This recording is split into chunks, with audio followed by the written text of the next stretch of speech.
இயேசுவின் நாமத்தில் பிதாவே, ஆமீன்.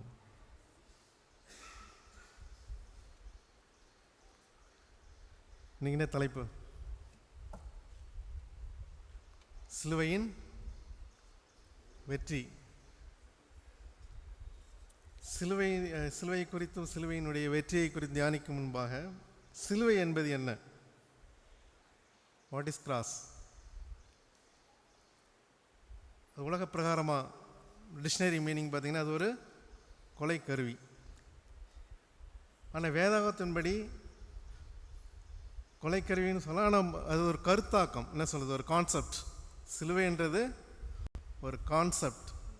எப்படி ஒரு கொள்கை என்றமோ ஒரு கருத்துருவாக்கம் சொல்கிறோம் இல்லையா, அந்த கருத்துருவாக்கத்தை பற்றி தான் நம்ம தியானிக்க போகிறோம். சிலுவைன்றது ஓகே, அது கடைசியாக கடவுள் மரிக்கிறாரு, அதில் ரத்தம் சிந்துறாரு, நமக்கு ரட்சிப்பை வாங்கி கொடுக்குறாரு. ஆனால் இது ஒரு வாழ்வியல்.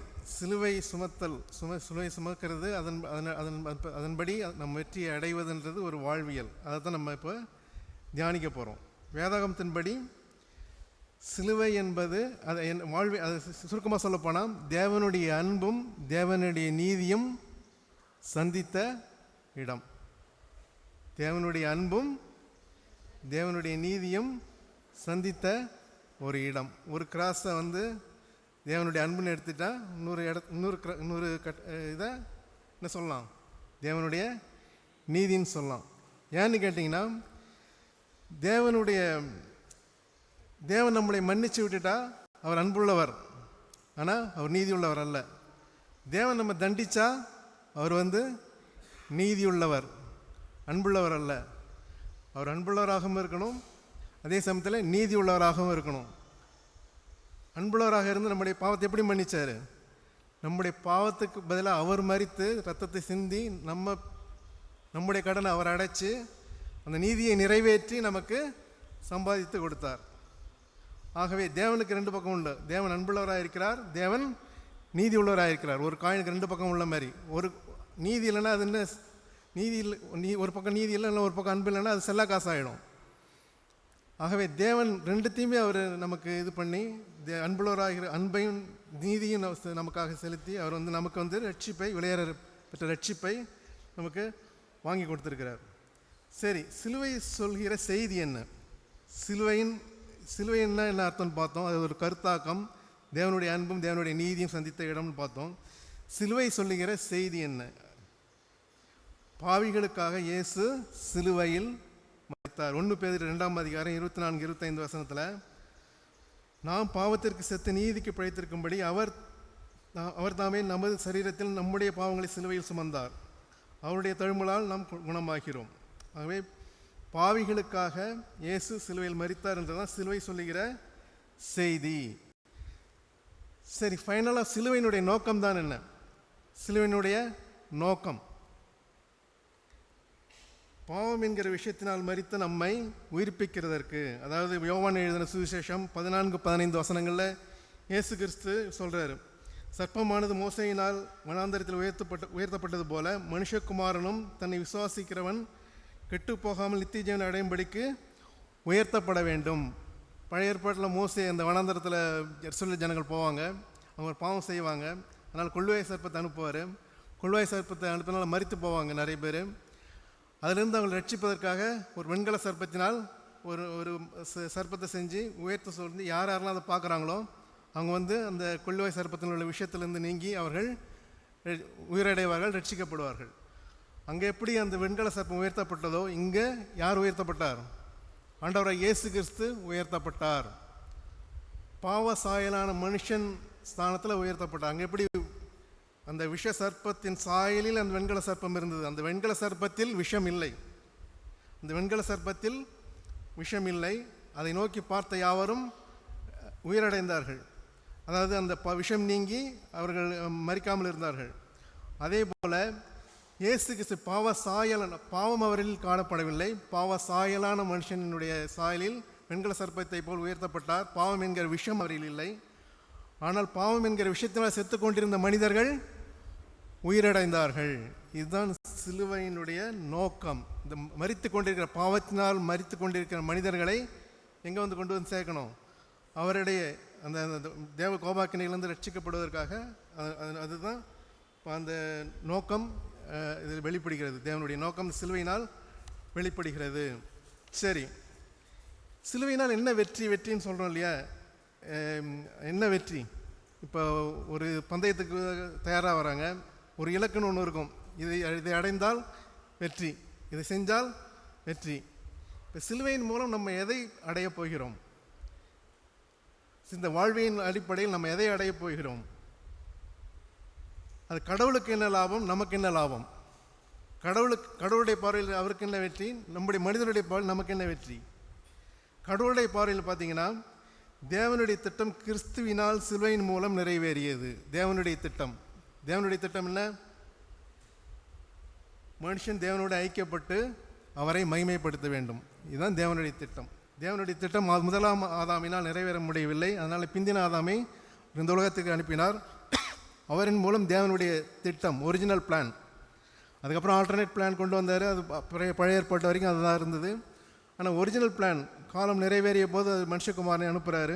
அந்த ஒரிஜினல் பிளான் அது பிந்தின ஆதாமாகிய இயேசு கிறிஸ்துவினால் நிறைவேறி சிலுவையின் மூலம் நம்மை ரட்சித்து நம்மை தேவனோடு ஐக்கியப்படுத்தி நாம் தேவனை மகிமைப்படுத்தும்படியாக அவருடைய திட்டம் நிறைவேறியது. நமக்கு என்ன லாபம்?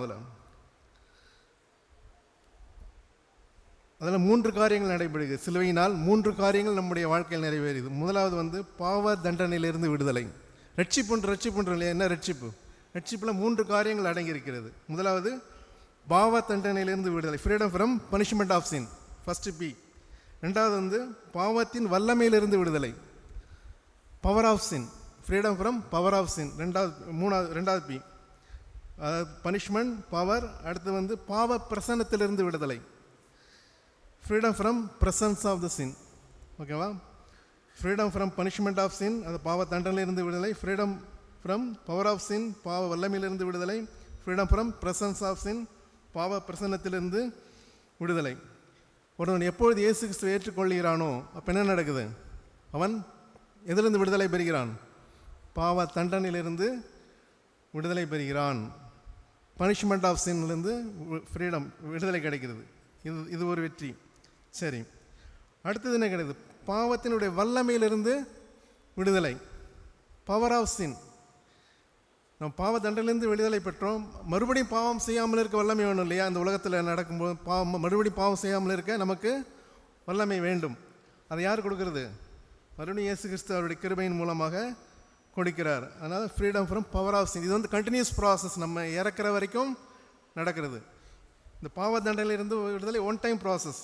அந்த எப்போது இயேசு கிறிஸ்து ஏற்றுக்கொண்டோமோ அந்த நிமிஷத்தில் நம்ம விடுதலை பெறுகிறோம். ஆனால் அடுத்த பாவ வல்லமையிலிருந்து விடுதலைன்றது நம்ம ரட்சிக்கப்பட்ட நாள் முதற்கொண்டு இறக்கின்ற நாள் வரைக்கும் நடக்கின்ற ஒரு ப்ராசஸ். ஓகேவா? இந்த பாவத்தின் வல்லமையிலிருந்து விடுதலை. பாவ பிரசன்னத்திலிருந்து விடுதலை, அது எப்போ நடக்குது? நம்ம டிக்கெட் வாங்கிட்டு போகிறோம், மேலே போவோம் இல்லையா பரலோகத்துக்கு. அப்போ தான் அது முழுமையடைய வைக்கிறது ஆண்டவராகிய இயேசு கிறிஸ்து. அதாவது ஃபஸ்ட்டு 3 முழுக்க கடவுள் செய்கிறது. இரண்டாவது காரியம், அது பாவ வல்லமையிலிருந்து விடுதலை, நாமும் இயேசு கிறிஸ்துவும் சேர்ந்து செய்ய வேண்டியது இந்த உலகத்தில். சரியா? நாமும் இயேசு கிறிஸ்துவும் ஃபஸ்ட் நம்ம இயேசு கிறிஸ்துவை ஏற்றுக்கொள்ளும் பாவ தண்டனையிலிருந்து முழுக்க கிருபையினால் முழுக்க நடக்குது. அதுக்கப்புறம் பாவ பிரசன்னத்திலிருந்து நம்ம மரித்த பிறகு புதிய சரீரம் நமக்கு கொடுக்கப்படும், மகிமையான சரீரம் கொடுக்கப்படும், முழுமையாகிறது. ஃபுல்லாக பாவமே அங்கே இல்லாத ஒரு வாழ்க்கை, பாவ நெருக்கடி இல்லாத ஒரு வாழ்க்கை நடக்குது. ஆனால் இங்கே இருக்கும் உலகத்தில் இருக்கும்பொழுது நாமும் அதெல்லாம் இப்போ பார்க்க போகிறோம். ஓகேவா? இதைத்தான் மகிமைப்படுத்துதல்ன்றாங்க சொல்லுவோம். அதாவது எப்படின்னா, ஃபஸ்ட்டு குமாரன் பிதாவை மகிமைப்படுத்துகிறார். இது ஃபஸ்ட்டு சிலுவை சுமக்கும் அனுபவம். நான் மறுபடியும் பொறுமையாக சொல்கிறேன். அடுத்தது பிதாவானவர் குமாரனை மகிமைப்படுத்துகிறார். குமாரன் பிதாவை மகிமைப்படுத்த யோவான் எழுதின சுவிசேஷம் 17:4 யாராவது படிங்க. யோவான் எழுதின சுவிசேஷம் 17:4.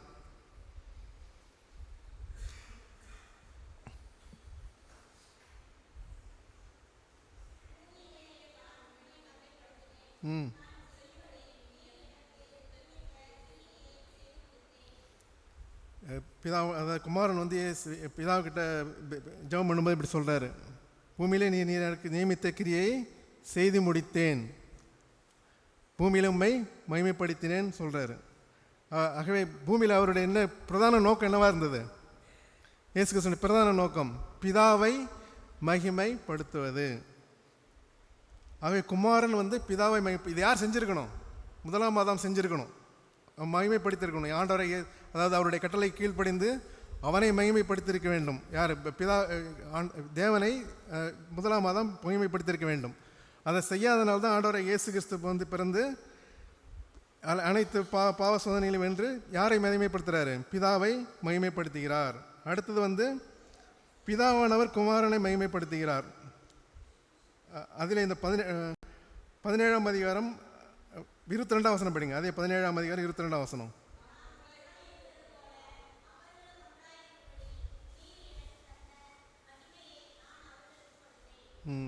ஃபஸ்ட்டு குமாரன் பிதாவை மகிமைப்படுத்துகிறார், அதுக்கப்புறம் பிதாவானவர் குமாரனை மகிமைப்படுத்துகிறார், அதுக்கப்புறம் குமாரன் என்ன செய்கிறாரு? யாரை மகிமைப்படுத்து? நம்மை மகிமைப்படுத்துகிறார். இந்த ஃப்ளோவை கொஞ்சம் புரிஞ்சுங்க. இதை மிஸ் பண்ணிட்டீங்கன்னா அப்புறம் கடைசி வரைக்கும் புரியாது. ஃபஸ்ட்டு குமாரன் பிதாவை மகிமைப்படுத்துகிறார், ரெண்டாவது பிதாவானவர் குமாரனை மகிமைப்படுத்துகிறார். குமாரன் யாரை மகிமைப்படுத்துகிறார்? நம்மை மகிமைப்படுத்துகிறார். எப்போ? நம்ம அவரை ஏற்றுக்கொள்ளும்போது அவர் நம்ம பாவத்திலெல்லாம் மன்னித்து நம்மை மகிமைப்படுத்துகிறார். அதுக்கப்புறம் என்ன செய்யணும்? அதுக்கு இன்டர்ன நாம் தேவனை மகிமைப்படுத்துவர்களாக காணப்பட வேண்டும். எப்படி? அதான் பார்க்க போகிறோம். அதுக்கப்புறம் தேவனுடைய மகிமை பரிபூர்ணமாகுது.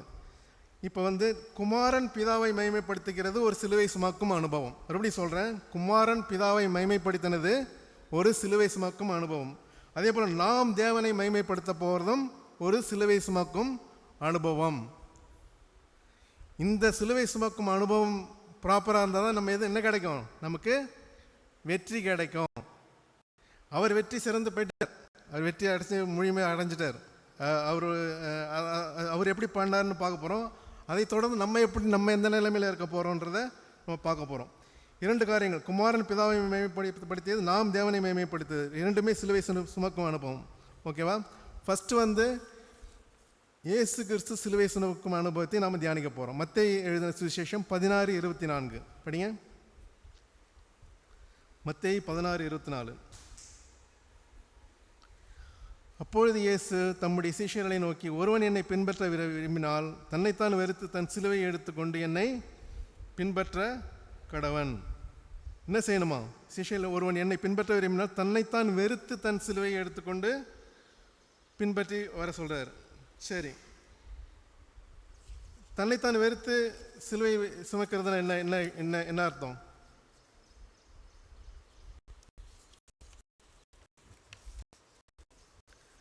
இதை இயேசு கிறிஸ்துக்கிட்ட தான் நம்ம கேட்கணும். அவருடைய வாழ்க்கை முறை தியானித்தாலே அதை நாம் அறிந்து கொள்ளலாம்.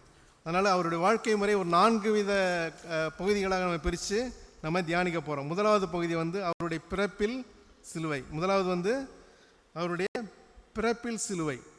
அவருடைய பிறப்பில் என்ன சிலுவை இருந்தது? பிலிப்பியர் 2ஆம் அதிகாரம் நம்ம வாசிக்க கேட்ட பகுதியில் பிலிப்பியர் 2ஆம் அதிகாரம் 6-8 வசனத்தை நீங்கள் படிச்சிங்கன்னா, தேவனுடைய ரூபமாக இருந்து கொள்ளையாடின பொருளாக எண்ணாமல் தன்னைத்தான் வெறுமையாக்கி அடிமையின் ரூபம் எடுத்து மனுஷ சாயலானார். அவர் மனுஷ ரூபமாய் காணப்பட்டு மரணபரிந்தம், அதாவது சிலுவையின் மரணபரிந்து கீழ்ப்படிந்தவராகி தம்மைத்தான் தாழ்த்தினார். இங்கே காணப்படுகிற சிலுவை என்ன? தேவாதி தேவன் எங்கே தன்னுடைய குறைச்சி அடிமையின் ரூபம் எடுத்து மனுஷ ரூபமானார்.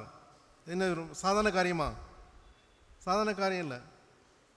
நம்மளை ப்ரமோட் பண்ண மாதிரி ஒரு நல்ல ஒரு பொசிஷனில் இருந்துட்டு, ஒரு டைரக்டர் பொசிஷனில் இருந்துட்டு சாதாரண ஒரு பியூன் லெவலுக்கு கொண்டு அதை காட்டிலும் அண்ட சராசங்களையும் படைத்த தேவன் தன்னைத்தானே செல்ஃப் இம்போஸ்ட் ரெஸ்ட்ரிக்ஷன் சொல்லுவாங்க. தன்னைத்தான் வெறுமையாக்கி, யாரும் வெறுமையாக்கல, அவரை தன்னைத்தான் வெறுமையாக்கி, அது ஒரு மிக மிக கஷ்டமான காரியம். அதை ஒரு அடிமையை போல் ஒரு மனுஷனுக்கு கீழ்ப்படிந்தது 33 வருடங்கள் செலவழித்தார். இது மிக மிக சிலுவை கடினமான ஒரு காரியத்தை இயேசு கிறிஸ்து செய்தார். அதாவது முதலாவது பிறப்பில் சிலுவை, இதுதான் சொல்கிறது. அடுத்தது அவருடைய வாழ்க்கை முறையில் சிலுவை. 2வது காரியம் அவருடைய வாழ்க்கையில் சிலுவை. அதை தியானிக்க போகிறோம். யோவான் எழுதின சுவிசேஷம் 5ஆம் அதிகாரம் 30ஆம் வசனம் படிங்க. யோவான் எழுதின சுவிசேஷம் 5ஆம் அதிகாரம் 30ஆம் வசனம்.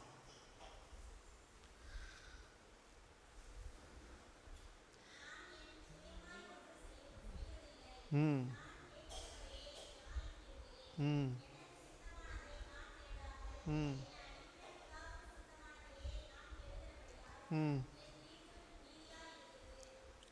அதாவது இந்த உலகத்தில் தன்னுடைய சித்தப்படி வாழ்கிறதுக்கு அதிகாரம் உடையவர் யார்? ஒருத்தர் மட்டும்தான். யார்? ஆண்டவராகிய இயேசு கிறிஸ்து மட்டும்தான். அவரே என்ன செய்கிறாரு? தன்னுடைய சித்தத்தின்படி வாழாமல் தன்னுடைய பிதாவின் சித்தத்தின்படி வாழறதா சொல்கிறாரு. அதாவது லூக்கா 22:42 பிதாவே உமக்கு சித்தமானதே இந்த பாத்திரம் விட்டு நீங்கும்படி செய்யும், ஆயினும் இந்த உண்மை என் சித்தப்படி எல்லாம் உம்முடைய சித்தப்படி கடவுள் ஜெபம் பண்ணார். அதாவது அவர் வியாகுல அந்த மரணத்தை நோக்கி எதிர்கொண்டு பிதாவை கூட ஜெபம் பண்ணும்போது அந்த மரணம் தம்மை எதிர்நோக்கும்போது பிதாவை விட்டு பிரிய மனம் இல்லாமல் என்ன சொல்கிறார்? இந்த பாத்திரம், இந்த மரணம் என்னை விட்ட நீங்க கூடுமானால் நீங்கும்படி செய்யும், ஆனால் என்னுடைய சித்தப்படி அல்ல உம்முடைய சித்தப்படியாக கடவுது என்ற சிலுவை அவர் முழுமையாக ஏற்றுக்கொள்கிறார். முழுமையாக தேவனுடைய சித்தத்திற்கு ஒப்புக் கொடுக்கிறார். நம்முடைய சித்தம் அல்ல, நமக்குன்னு ஒரு சித்தம் இருக்கும். அவருக்குன்னு ஒரு சித்தத்தை எதுவும் உருவாக்கி கொள்ளாமல் முழுக்க முழுக்க தேவனுடைய சித்தத்திற்காக அவர் தன்னுடைய வாழ்க்கையை அர்ப்பணித்தவராக காணப்படுகிறார். இதுவும் ஒரு சிலுவை தான். யோவான் எழுதின சுவிசேஷம் 6:38 என் சித்தத்தின்படி அல்ல என்னை அனுப்பினருடைய, அதாவது பிதாவினுடைய சித்தத்தின்படி செய்யவே நான் வானத்திலிருந்து இறங்கி வந்தேன். அவர் வானத்திலிருந்து எதுக்கு இறங்கி வந்தாராம்? பிதாவினுடைய சித்தத்தின்படி செய்வதற்கு தான். இதுதான் வாழ்க்கை முறையில் அவர் தேவனுடைய சித்தத்தை அவர் வெளிப்படுத்தினார். அடுத்தது மூன்றாவது இச்சைகளை வெறுத்தல், அதாவது இச்சைகளினால் ஏற்படும் சிலுவை. முதலாவது என்ன போட்ட? பிறப்பில் சிலுவை, இரண்டாவது வாழ்க்கை முறையில் சிலுவை, மூன்றாவது இச்சைகளினால் ஏற்படும் சிலுவை. லூக்கா எழுதின சுவிசேஷம் 4:2 40 நாள் அவர் பிசாசினால் சோதிக்கப்பட்டார். அதுக்கப்புறம் அவர் 4 யார்? அவர் மத்தேயு 4:1 இந்த சோதனை அனுமதிக்கிறது யார்? தேவன் தான் அவன் வாழ்க்கையில் சோதனை அனுமதிக்கிறார். இயேசு கிறிஸ்துவின் வாழ்க்கையிலும் பரிசுத்த ஆவியானவர் தான் அந்த சோதனைக்கு நேரம் எடுத்து செல்கிறார். மத்தேயு எழுதின சுவிசேஷம் 4:1 எழுது, இப்போ படிங்க.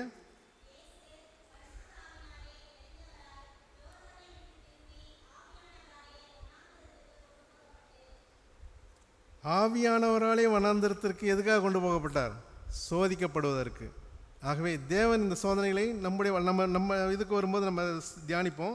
இது இயேசு கிறிஸ்துவுக்கு சோதனை கொடுக்குறார். எப்படி ஆதாமுக்கு சோதனை கொடுத்தாரோ அதே போல் இயேசு கிறிஸ்துவுக்கும் சோதனை கொடுத்தார். சோதனை எப்படி ஜெயிச்சார் நமக்கு தெரியும். கல்லுகளை அப்பளாக மாற்ற சொல்லுவான், அது மாம்சத்தின் இச்சை. சகல தேசத்தின் மகிமையை காண்பிப்பான், அது கண்களின் இச்சை. உப்பரிகளையும் தாழ கொதிப்ப சொல்லுவான், அது ஜீவனத்தின் பெருமை. இந்த மூன்றையும் அவர் என்னது ஜெயிக்கிறார். முதலாம் மாதம் எதில் தோற்று போயிடுவான்? இந்த 3 காரியங்களையும் தோற்று போயிடுவான். அந்த ஆதியாகமம் 3:6 அந்த கனி புசிப்புக்கு நல்லது, அது என்னது? மாம்சத்தின் இச்சை. அது பார்வைக்கு, அந்த கனி எப்படி இருந்ததாம்? பார்வைக்கு இன்பமாக இருந்ததான், அது கண்களின் இச்சை. அந்த கனி எப்படி இருந்ததான்? புத்தியை தெளிவிக்கிறதா இருந்ததான், அது ஜீவனத்தின் பெருமை. அவன் 3 காரியங்களும் முதலாம் மாதம் வீழ்ந்து போனான். இந்த 3 காரியங்களும் இந்த பிந்தினாதாம் ஜெயம் கொண்டார். இந்த சிலுவை அவருக்கு ஏற்பட்ட அந்த அனைத்து காரியங்களிலும் அவர் ஜெயம் கொண்டவராக காணப்பட்டார். இதை நம்ம எதை தியானிச்சுக்கிறோம்? இயேசு கிறிஸ்து எவ்வாறு தேவனை மகிமைப்படுத்தினார், எவ்வாறு சிலுவை சுமந்தார். சிலுவை சுமக்கும் அனுபவம் என்பது தேவனை மகிமைப்படுத்தும் ஒரு அனுபவம். இதைத்தான் நம்ம அதுக்கப்புறம் இயேசு கிறிஸ்து தியானிச்சிட்டப்ப நம்ம காரியத்துக்கு வருவோம். நம்ம எப்படி மகிமைப்படுத்தி கொண்டிருக்கிறோன்றதை வருவோம். ஓகே, சரி. இப்போ இச்சைகள்லாம் ஏற்படும், இதை பார்த்தோம். அடுத்தது சக மனிதர்களின் நிந்தனைகளால் ஏற்படும் சிலுவை. சக மனிதர்களின் நிந்தனைகளால் ஏற்படும் சிலுவை.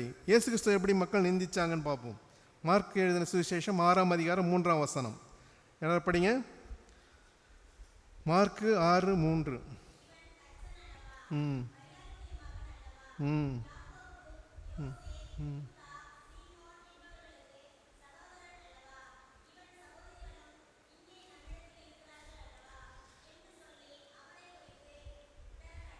அவர் அநேக அற்புதங்கள் செய்தாலும் அநேக போதனைகளை கொடுத்தாலும் ஒரு சாதாரண ஒரு ஃபேமிலியில் வந்ததுனால அவர்களை குறித்து இடர்கள் அடைந்தார். இவன் ஆள் சாதாரண ஆள், இவன் யாக்கோபின் குமாரன், மரியாளினுடைய குமாரன், இவனுடைய சகோதரன்லாம் இங்கே சும்மா தான் சுற்றிட்டுருக்கானுங்க. ஒரு சாதாரண ஃபேமிலியில் இருந்து வந்தாங்க. அந்த அளவுக்கு மட்டமாக அவரை பற்றி பேசுகிறாங்க. அதை குறித்து அவர் ஏதோ பெருசாக அவர் அலட்டிக்கலை, எங்கேயும் அது பெருசாக இது பண்ணிக்கல. மத்தேயு 12:24 பரிசேயன் அதை கேட்டு அவர்கள் இவன் பிசாசுகளின் தலைவனாகிய பெயல்செபூலினால் பிசாசுகளை துரத்தினாலும் மற்றபடி அல்ல.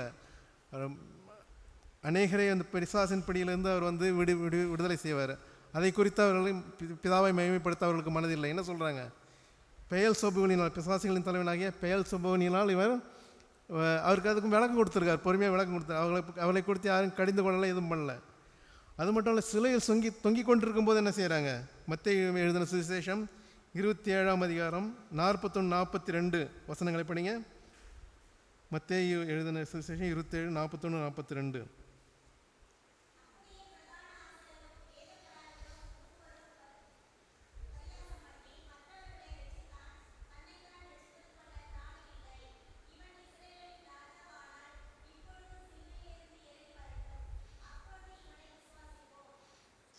அவர் சிலுவையில் இருக்கும்போதும் அவங்கள வந்து பிரதான ஆசாரி வேதபாரன் என்ன செய்கிறாங்க? அவரை நிந்தித்தார்கள். மற்றவர்களை ரட்சித்தான், தன்னைத்தான் ரட்சித்து கொள்ள திராணி இல்லை. த ஹியூமிலியேஷன் சொல்லுவோம் இல்லையா, த ஹியூமிலியேஷன் டு த கோர்.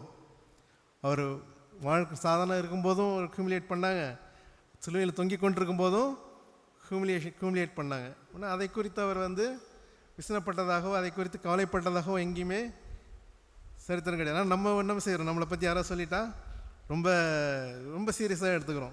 சரி, அதாவது நம்ம இது வரும்போது நம்ம இது பண்ணுவோம். சரி, இதுக்கப்புறம் அவர் என்ன செய்கிறாரு? மரித்து அடக்கம் பண்ணி 3ஆம் நாள் எழுந்திருக்கிறாரு. அதெல்லாம் நடக்குது. அதனால் இப்போ 4 விதமாக தியானித்தோம். முதல்ல பிறப்பில் சிலுவை, வாழ்க்கை முறையில் சிலுவை, இச்சைகளால் ஏற்படும் சிலுவை, சக மனிதர்களால் ஏற்படும் சிலுவை. இந்த வாழ்வியல் வந்து எப்படி அவர் தேவனை அவரை மகிமைப்படுத்தினார்ன்றதை. அதனால் அவருக்கு என்ன கிடைச்சிது? அதனால் அவருக்கு என்ன கிடைச்சிது? நமக்கு என்ன கிடைச்சிது? கொலோசையர் 2ஆம் அதிகாரம் 14-15 வசனங்கள் படிங்க. கொலோசையர் 2, 14-15 வசனங்கள்.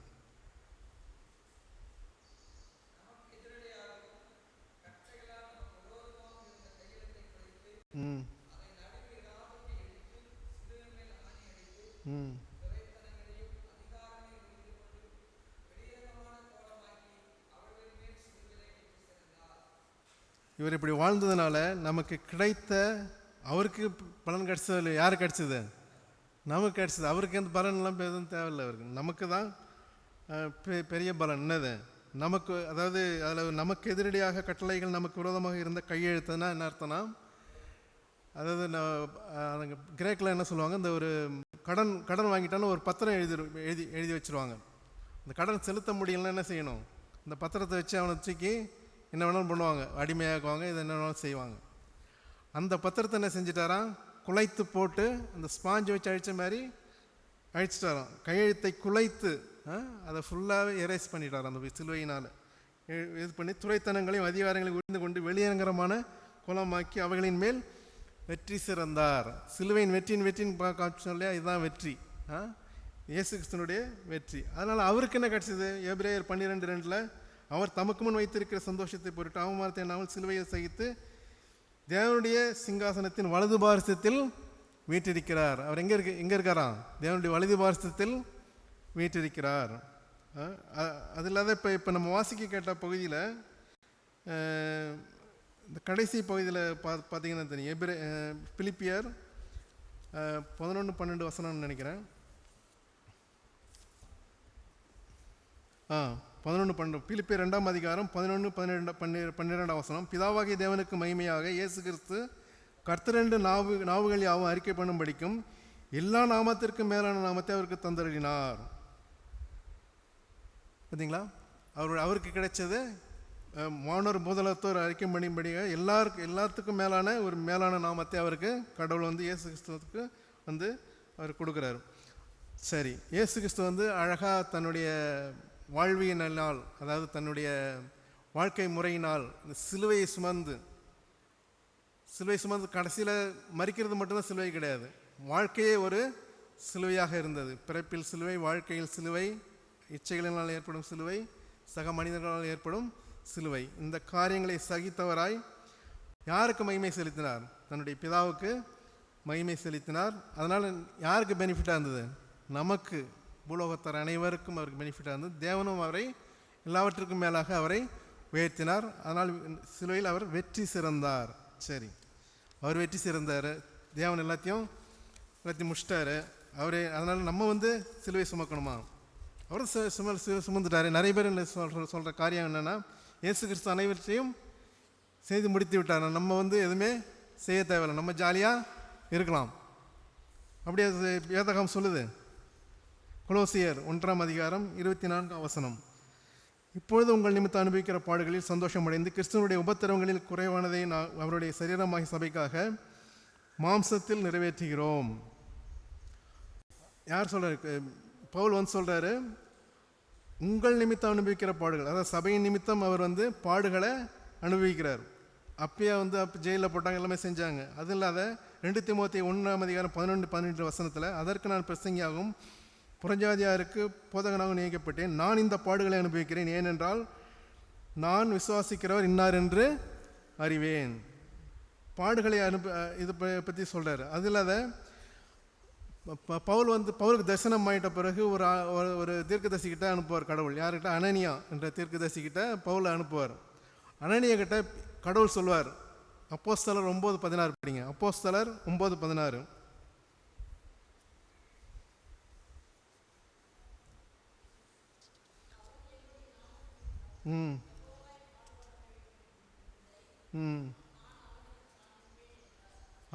அவன் யாரு?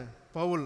என் நாமத்தின் நிமித்தம் எவ்வளவாய் பாடுபட வேண்டும் என்பதை நான் அவனுக்கு காண்பிப்பேன். கடவுள் ஏற்கனவே முன்குறிச்சிடுறாரு, பவுல் பாடுபட வேண்டது அவனுக்கு, பாடுகள் அவனுக்கு பவுலுக்கு நியமிக்கப்பட்டது நமக்கும் நியமிக்கப்பட்டிருக்கிறதுன்னு அர்த்தம் இல்லையா? அதனால் 1 பேதுரு 4:13 கிறிஸ்துவின் மகிமை வெளிப்படும் போது நீங்கள் களிகூர்ந்து மகிழ முடியும், அவருடைய பாடுகளுக்கு பங்காளிகளானதால் சந்தோஷப்படுங்கள். ஆகவே பாடுகள், அதனால் என்ன சொல்கிறது, முள்முடி சூடாமல் முடிசூட்டப்படுதல் இல்லை, முள்முடி சூடாமல் முடிசூட்டப்படுதல் இல்லை. ஆகவே ரோமர் 8:18 சொல்கிற மாதிரி, ஆதலால் இக்காலத்து பாடுகள் நம்மிடத்தில் வெளிப்படும் மகிமைக்கு ஒப்பிடத்தக்கதல்ல. அதனால் எதிர்காலத்தில் நமக்கு மகிமை கிடைக்கும். சரி, இப்போது இயேசு கிறிஸ்துவனுடைய வாழ்க்கை முறையை தியானித்தோம். அதுக்கேற்ற மாதிரி அதுக்கு பேரலாக நம்முடைய வாழ்க்கை முறையும் தியானிக்க போகிறோம். நம்ம எப்படி இருக்க போகிறோன்றது இதுதான் இம்பார்ட்டன்ட் செக்ஷன். அவர் கரெக்டாக எல்லாத்தையும் பண்ணிட்டார், நம்ம எப்படி இருக்கோம்? சரி, இயேசு கிறிஸ்துவுக்கும் நமக்கும் உள்ள வித்தியாசம், இந்த சிலுவை சுமக்கிறதுல ஒரு வித்தியாசம் இருக்குது. எப்படின்னு கேட்டிங்கன்னா, இயேசு கிறிஸ்து பிறந்தார், சிலுவை சுமந்தராக வாழ்ந்தார், சிலுவையில் மரித்தார், அடக்கம் பண்ணப்பட்டார், 3ஆம் நாள் உயிர்த்தெழுந்தார். மறுபடியும் சொல்கிறேன், இயேசு கிறிஸ்து பிறந்தார், சிலுவை சுமந்தராக வாழ்ந்தார், சிலுவையில் மரித்தார், அடக்கம் பண்ணப்பட்டு 3ஆம் நாள் உயிர்த்தெழுந்தார். சரி, நம்ம கேஸுக்கு வருவோம். நம்ம செய்கிறோம், நம்ம முதலாவது சிலுவையில் மரிக்கிறோம். சொல்கிறது கொஞ்சம் குழப்பமாக இருக்கும், கேளுங்க, அதுக்கப்புறம் செயல்படுறேன். முதலாவது நாம் சிலுவையில் மரிக்கிறோம். இயேசு கிறிஸ்து கடைசியில் தான் சிலுவையில் மரிக்கிறார். நாம் முதலாவது சிலுவையில் மரிக்கிறோம். இயேசு கிறிஸ்து ஏற்றுக்கொள்ளும் முதலாவது சிலுவையில் மரிக்கிறோம், அடக்கம் பண்ணப்படுகிறோம், மறுபடியும் நீதிக்கு உயிர்த்தெழுகிறோம், சிலுவை சுமக்கிறோம், அதுக்கப்புறம் மரித்து நாம் பரலோகம் போகிறோம். இதில் எப்படி ஃபஸ்ட்டு நீங்கள் சொல்கிறீங்க, முதல்ல எப்படி நம்ம சிலுவையில் அறையப்படுறோன்னு கேட்கலாம். ரோமர் எழுதின சுவிசேஷம் 6ஆம் அதிகாரம் 3-8 நீங்கள் படித்தா அதில் கிளியராக தெரியும். இப்போ எக்ஸ்பிளைன் பண்ணுறதுக்கு டைம் இல்லை. ரோமரில் ஃபஸ்ட் ஆண்டவரை இயேசு கிறிஸ்து ஏற்றுக்கொள்ளும் போது என்ன நடக்குதுன்னா, நம்ம சிம்பாலிக்காக அவரோடு கூட சிலுவையில் அறையப்படுகிறோம். சிம்பாலிக்காக அவரோடு கூட சிலுவையில் அறையப்படும். நம்ம ஞானஸ்நானம் எடுக்கும்போது என்ன நடக்குது உள்ள?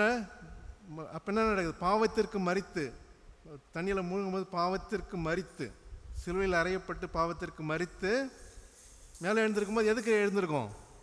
நீதிக்கு உயிரோடு எழுந்திருக்கிறோம். அப்போ தான் புதிய மனுஷனாக நம்ம பிறக்கிறோம். அதுக்கப்புறம் தான் நம்ம என்ன செய்கிறோம்? சிலுவை சுமக்க ஆரம்பிக்கிறோம். புரியுதா? இயேசு கிறிஸ்துவுக்கு நமக்கு உள்ள வித்தியாசம். நீங்கள் ரோமர் எழுதின பவுல் எழுதின நிருபத்தை நீங்கள் வீட்டில் போய் படித்து பாருங்கள், அப்போ உங்களுக்கு புரியும். ஏன்னா அதை எக்ஸ்பிளைன் பண்ணாலே அது ஃபுல்லாக ஒரு பிரசங்கமே எடுக்கலாம்.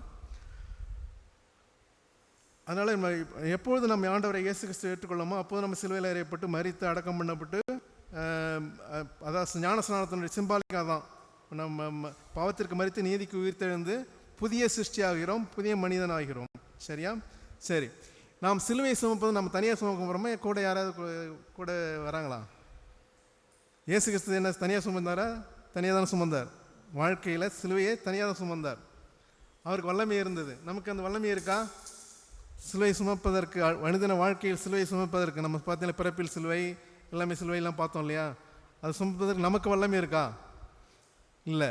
அதனால் அதுக்கு யாருக்கு ஹெல்ப் பண்ணுறா? இயேசு கிறிஸ்து தான் ஹெல்ப் பண்ணுறார். மத்தேயு எழுதின சுவிசேஷம் 11ஆம் அதிகாரம் 29-30 வசனங்கள். நான் சாந்தமும் மனத்தாழ்மையாக இருக்கிறேன், என் நுகத்தை உங்கள் மேல் ஏற்றுக்கொண்டு என்னிடத்தில் கற்றுக்கொள்ளுங்கள், அப்போது உங்கள் ஆத்துமாக்களுக்கு இளைப்பாறுதல் கிடைக்கும். என் நுகம் மெதுவாயும் என் சுமை லகுவாயும் இருக்கிறது என்றார். ஆகவே இயேசு கிறிஸ்துவின் நுகத்தில் பிணைக்கப்பட வேண்டும். நம்ம மரித்து உயிர்த்தெழுந்த பிறகு, அதாவது ஞானஸ்நானம் எடுத்த பிறகு யாருடைய நுகத்தில் பிணைக்கப்பட வேண்டும்? ஆண்டவராக இயேசு கிறிஸ்துவின் நுகத்தில் பிணைக்கப்பட வேண்டும். இப்போ தான் பிறப்பில் ஸ்டார்ட் ஆகுது, பிறக்கிறோம். இப்போது ஆண்டவராக இயேசு கிறிஸ்துவில் அந்த அளவுக்கு சிலுவை இருந்து நம்ம பிறப்பில் வந்து நமக்கு ஜாலியாக தான் இருக்கும். ஏன்னா மறுபடியும் பிறக்கிறோம், பாவங்கள்லாம் மன்னிக்கப்படுது, நமக்கு பெரிய சிலுவையெல்லாம் கிடையாது. ஆனால் அவள் பிணைக்கப்பட்டு நம்ம அடுத்த லெவலுக்கு செல்லும்போது தான் நமக்கு பாடுகள் ஆரம்பிக்குது. இரண்டாவது, ஃபஸ்ட் நம்ம நம்முடைய பிறப்பை பற்றி ஜானிச்சோம், எப்படி பிறக்கிறோன்ட்டு. அடுத்தது வாழ்க்கை முறை. வாழ்க்கை முறையை பற்றி ஆண்டவராக இயேசு கிறிஸ்துவின் வாழ்க்கை முறை என்ன செஞ்சோம்? அவர் வந்து தேவனுடைய சித்தத்தின்படி, பிதாவுடைய சித்தத்தின்படி செஞ்சார்னு பார்த்தோம். அதே போல் நம்மளும் என்ன செய்யணும்? யாருடைய சித்தத்தின்படி செய்யணும்? பிதாவுடைய சித்தத்தின்படி தான் செய்யணும். ஆனால் நம்முடைய நோக்கங்கள், நம்முடைய டார்கெட்டு, அதன் இது நம்ம நோக்கங்கள் டார்கெட்லாம் வச்சுக்கலாம். அதெல்லாம் எதுக்கு உட்பட்டதாக இருக்கணும்? பிதாவினுடைய சித்தத்திற்கு உட்பட்டதாக இருக்க வேண்டும். சப்போஸ் தேவன் ஒரு காரியம் செய்ய சொல்கிறாருன்னா, நம்முடைய நோக்கங்கள் அதுக்கு தடையாக இருக்கமானாலும் எதை தூக்கி எறியணும்? ஃபஸ்ட்டு நம்முடைய நோக்கங்கள், நம்முடைய டார்கெட்டில் ஃபஸ்ட் தூக்கி எறியணும். அப்படி தான் அந்த மிஷினரிகள், பழங்காலத்து மிஷினரிகள்லாம் அங்கே வந்தாங்க. அங்கெல்லாம் விட்டுட்டு, தன்னுடைய சொத்து சுகங்கள்லாம் விட்டுட்டு வந்தவங்களாம் திரும்பியே போகலை. அவங்களுக்கு ஒரு நோக்கம் இருந்திருக்கலாம். அவங்களுக்கு ஒரு வாழ்க்கையில் வந்து நான் பெரிய ஆளாகணும், பெரிய கணவன் ஆகணும்னு நிறைய நோக்கங்கள் இருந்திருக்கலாம். ஆனால் இங்கே வந்து தொப்பியில் கூழ் குடித்து தங்களுடைய வாழ்க்கையை ஓட்டி கொண்டிருந்தாங்க. தேவனுடைய நோக்கம் ஒன்றாக இருக்கலாம், நம்முடைய நோக்கம் ஒன்றாக இருக்கலாம். தேவனுடைய நோக்கத்திற்காக நம்முடைய நோக்கத்தை நம்ம என்ன செய்யணும்? சாக்ரிஃபைஸ் பண்ணுறவர்களாக காணப்பட வேண்டும். அது நம்முடைய வாழ்க்கையில் செயல்படும். அது ஒரு சிலுவையாக இருக்கிறது. ஆகவே அதனால தான் 1 கொரிந்தியர் 12:15 உங்கள் ஆத்துமாக்களுக்காக செலவு பண்ணப்படவும் விரும்புகிறேன் பவுல் சொல்கிறார். ஆகவே நாமளும் மற்ற ஆத்துமாக்களுக்காக செலவு பண்ணவும் நம்ம தயாராக இருக்கணும். 3 காரியங்களை வந்து இங்கே சிலுவை சுமத்தல இயேசு கிறிஸ்து சொல்கிறார். தன்னை வெறுப்பது, மத்தேயு 16:24, மத்தேயு 16:24 படிங்க.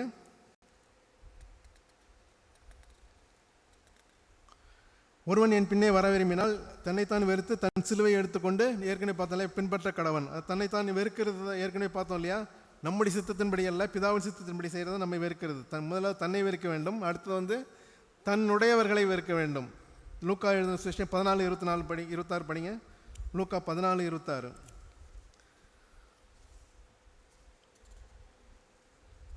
யாதொருவனின் இடத்தில் வந்து தன் தகப்பனையும் தாயையும் மனைவியையும் பிள்ளைகளையும் சகோதரனையும் தன் ஜீவனை வெறுக்காவிட்டால் என் சீஷனாக இருக்க மாட்டான். இங்கே என்ன சொல்கிறார்? யாரை வெறுக்க சொல்கிறாரு? தன் தகப்பனையும் தாயையும் மனைவியும். உன்னைப்போல் பிறனையும் நேசின்னு சொல்லிட்டு அதுக்கப்புறம் இப்படி சொல்கிறானே, எது ரைட்டு?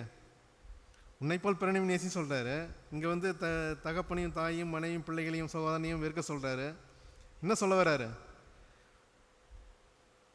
கடவுளுக்குன்னு ஒரு நோக்கம் இருக்குது. அந்த நோக்கத்திற்கு இவர்களில் யாராவது தடையாக இருந்தால் அதை நாம் தூக்கியவர்களாக காணப்பட வேண்டும். புரியுதா நான் சொல்லுவது? அதுக்காக வெறுக்கிறதுன்னு அர்த்தம் கிடையாது. யாருடைய நோக்கத்துக்கு நீங்கள் ப்ரையாரிட்டி கொடுக்குறீங்க? முதலாவது என்னுடைய சித்தமே தடையாக இருந்தால் தன்னை வெறுக்கிறது, அதை தூக்கி எறியணும். என்னுடைய சித்தத்தை தூக்கி எறியணும். பிதாவுடைய சித்தத்திற்கு மற்றவர்கள் தடையாக இருந்தால் அதையும் நம்ம தூக்கி எறியர்களாக காணப்பட வேண்டும். அதான் தன்னுடைய, இதெல்லாம் ஈஸி கிடையாது. அதாவது நான் பெரும்பாலும் ஹிந்துஸ்லேருந்து ரசிக்கப்பட்டவங்க தான் இது வந்து ரொம்ப ஆப்டாக இருக்கும். ஏன்னா பிறந்த வந்ததுலேருந்து கிறிஸ்தவங்களுக்கு இந்த பாடுகள்லாம் தெரியாது. ஆனால் ஹிந்துலேருந்தோ முஸ்லீம்லேருந்தோ தன்னுடைய இனப்பின பந்துக்களை விட்டுட்டு வெளியே வரணுங்க. கிறிஸ்துவுக்காக மட்டுமே அவங்க நின்று வந்து வெளியே வரணும். அது வந்து மிகப்பெரிய சிலுவை. அது எல்லாரையும் விட்டுட்டு வந்து அப்பா அம்மா எல்லாம் எதிர்த்து நிற்பாங்க. அதை எதிர்த்து வந்து வெளியே வரணும், கிறிஸ்துக்காக நிற்கணும். எவ்வளோ பெரிய காரியம்! அதான் தன்னுடையவர்களை வெறுத்தல், தன்னை வெறுத்தல், தன்னுடையவர்களை வெறுத்தல். அடுத்தது வந்து தன்னுடைமைகளை வெறுத்தல், தன்னுடைமைகள். லூக்கா 14:33 அப்படியே உங்களில் எவனாகிலும் தனக்கு உண்டானவைகளை வெறுத்து விடாவிட்டால் அவன் எனக்கு சிஷ்யனாக இருக்க மாட்டான். நமக்கு சொத்து பத்து இருக்கலாம், அதை பற்றி தப்பு கிடையாது. ஆனால் நம்பிக்கை யார் மேலே இருக்கிறது? தேவன் மேலே இருக்கிறதா? பேங்க் பேலன்ஸில் இருக்கலாம், இல்லை மக்கள்கிட்ட சொத்துல இருக்கா? யார் மூலமாக சம்பாதிக்கிறோம்? உபாகம் 8:17 என் சம்பாத்தியம் என் கை பலனும் இந்த ஐஸ்வர்யத்தை சம்பாதித்தது என்று நீ உன் இதயத்தில் சொல்லிக் கொள்ளாமலும் இருக்க எச்சரிக்கையாக இருந்து. என்ன சொல்ல வர்றாரு? சம்பாத்தியத்தை கொடுக்கறது கடவுள் தான். ஆகவே நம்பிக்கை யார் மேலே வைக்கணும்? அதை கொடுக்குற ஆண்டவர் இடத்தில் வைக்கணும். அந்த கொடுக்கப்பட்ட பொருளின் மேல் எந்த காரணத்தை கொண்டும் நம்ம வைக்கக்கூடாது. அதனால தான் லூக்கா 12:19-20 ஒரு ஐஸ்வர்யனாக இருப்பான், நிறைய தலைமுறைகளுக்கு சொத்து சேர்ந்துருக்கு, ஆத்துமாவை பூரித்து திருப்தியாக இருன்னு அவன் தனக்குள் சொல்லிக்கொள்வான். அதை படிங்க, லூக்கா 12:19-20. இல்லை லூக்கா 12:19-20.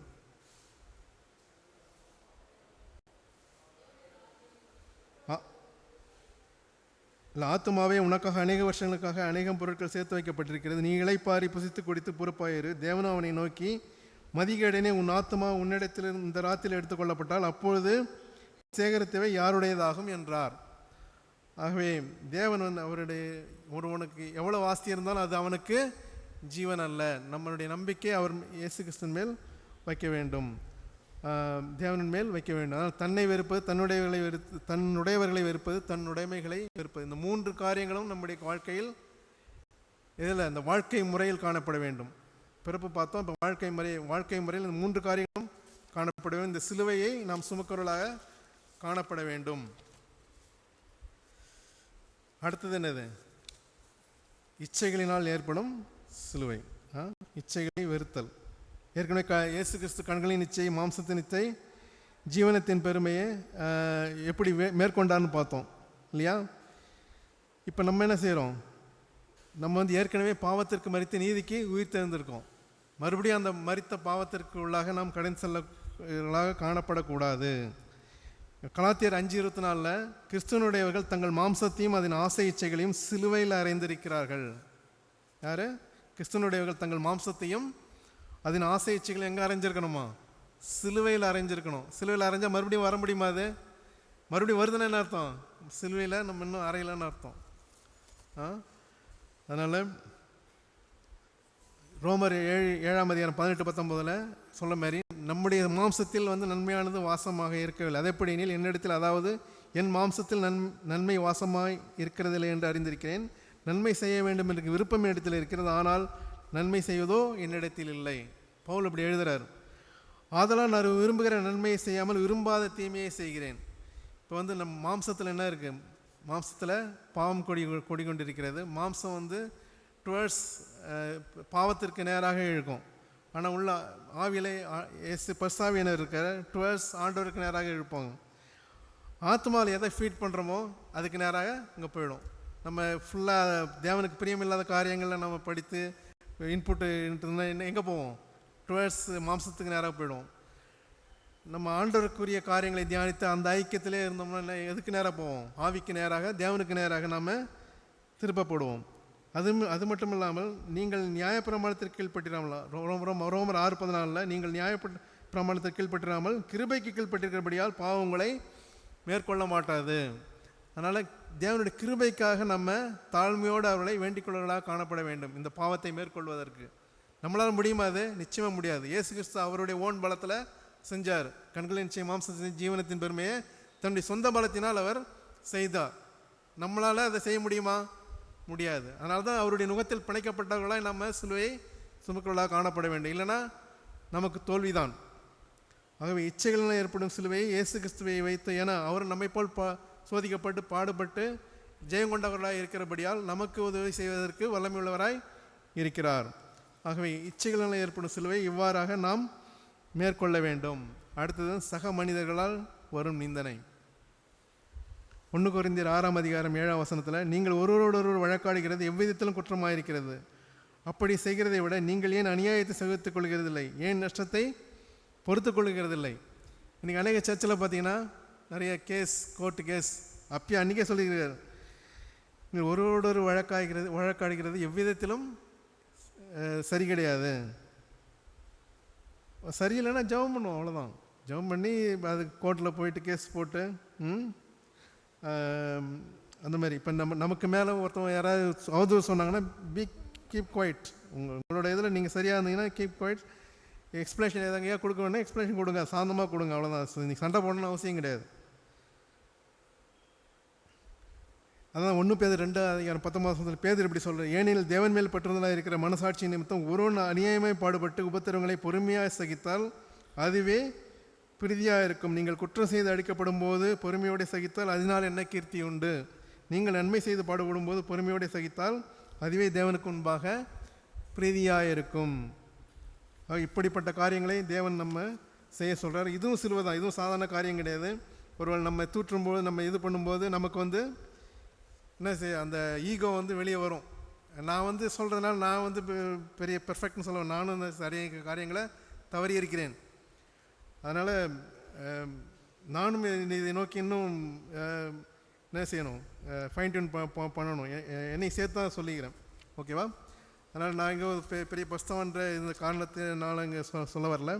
ஆகவே இதற்காக நாம் அழைக்கப்பட்டிருக்கிறோம். இந்த பாடுகளை செய்வதற்கு நாம் அழைக்கப்பட்டிருக்கிறோம். கிறிஸ்தவர்களாகிய நாம் இந்த மாதிரி அநியாயமாய் குற்றம் சாட்டப்பட்டு இந்த மாதிரி பாடுகளை அடைவதற்கு நாம் முன்குறிக்கப்பட்டிருக்கிறோம். லூக்கா எழுதின சுவிசேஷம் 17ஆம் அதிகாரம் 1ஆம் வசனத்தில், பின்பு அவர் சீஷர்களை நோக்கி, இடறல்கள் வராமல் போவது கூடாத காரியம். இடறல்கள் வராமல் போவது கூடாத காரியம். இடறல்கள் எல்லாருக்கும் வரும். ஆகிலும் அவைகள் எவனால் வருகிறதோ அவனுக்கு ஐயோ. இதில் ரொம்ப முக்கியமான காரியம், நாம் சிலுவை நம்ம தான் சுமக்கணும் தவிர மற்றவங்க மேலே சுமத்தக்கூடாது. நம்ம மற்றவர்கள் சிலுவை சுமப்புறதுக்கு ஒரு காரணமாக இருக்கக்கூடாது. அதாவது ஒருத்தவங்க நம்ம தூஷிக்கிறான், அந்த சிலுவை சுமைக்கிறோம், அது ஓகே. நம்ம மற்றவங்களை தூஷித்து அவன் சிலுவை சுமப்பதற்கு நாம் காரணராக இருக்கக்கூடாது. யூதாஸ் காரியத்தை காட்டி கொடுத்தனால் இயேசு கிறிஸ்து சிலுவையில் அறையப்பட்டார். அது நியமிக்கப்பட்ட ஒன்று. ஆனாலும் யூதாஸ் காரியத்தை தேவன் சும்மா விட மாட்டார். லூக்கா 22ஆம் அதிகாரம் 22ஆம் வசனத்தில் இயேசு கிறிஸ்து சொல்கிறார், தீர்மானிக்கப்பட்டபடியே மனுஷகுமாரன் போகிறார், ஆனாலும் அவனை காட்டி கொடுக்கிற மனுஷனுக்கு ஐயோ. தீர்மானிக்கப்பட்டபடியே அவன் காட்டி கொடுத்தான், எல்லாமே செய்கிறான். அதுக்காக யூதாஸ் சும்மா விட்டுற மாட்டார். அதே போல் உங்களை யோசிக்கிறதுல கடவுள் சும்மா விட்டுற மாட்டார். அதுக்காக அவங்களை ஜெபிக்கணும், அவங்கள இது பண்ணணும், அவங்க நீங்கள் எதிர்பார்த்துலாம் இருக்கக்கூடாது. பட் அவங்கள கடவுள் சும்மா விட மாட்டார். ஆனால் நீங்கள் அவளுக்காக நீங்கள் ஜெபம் பண்ணணும், எல்லாமே செய்யணும். அதனால்தான் ஆகிலும் அவைகள் எவனால் வருகிறதோ அவனுக்கு ஐயோ. அந்த ஐயோ பொசிஷன் நம்ம இருக்கக்கூடாது. அதை நம்ம என்ஷூர் பண்ணிக்கணும். அட்லீஸ்ட் நீங்கள் சிவைகளை சுமைக்கிறீங்களோ இல்லையோ, அட்லீஸ்ட் மற்றவனை சிவைகளை சுமைக்கிறதுக்கு நம்ம காரணமாக அமைஞ்சிடக்கூடாது, ஓகேவா? நம்ம யூதாஸாக இருந்துடக்கூடாது. ஆகவே நாம் சிலுவை சுமக்க வேண்டும், மற்றவர்கள் மேல் சிலுவையை சுமக்கக்கூடாது.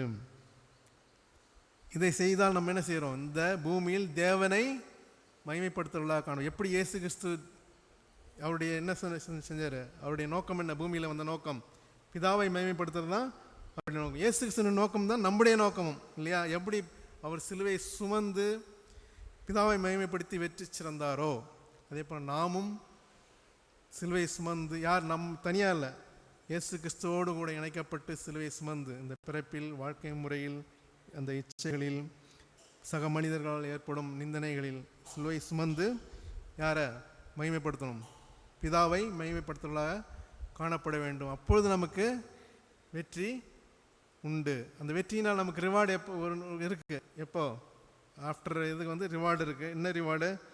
இந்த வெளிப்படுத்தின விசேஷம் 2ஆம் அதிகாரம் 7 சபைகளுக்கு பஸ்தாவியானவர் லெட்டர் எழுதுவார். ஒவ்வொரு சபைக்கும் ஒரு அவார்டு கொடுப்பார். நான் ஜஸ்ட் ஒவ்வொன்றா வாசிக்கிறேன். 2ஆம் அதிகாரம் ஃபுல்லாக நீங்கள் வாசித்து பார்த்தீங்கன்னா தெரியும். சிமிர்னா சபைக்கு ஜீவ விருட்சத்தின் கனி என்ற அவார்டு கொடுக்குறாரு. சிமிர்னா, அதான் ஜெயம் கொள்ளுகிறவன் எவனோ அவனுக்கு மட்டும்தான். சும்மா எல்லாரும் கிடையாது. நீங்கள் எல்லாத்தையும் பார்த்தீங்கன்னா ஜெயங்கொள்ளிக்கிறவனோ ஜெயங்கொள்ளுகிறவன் எவனோ வரும்.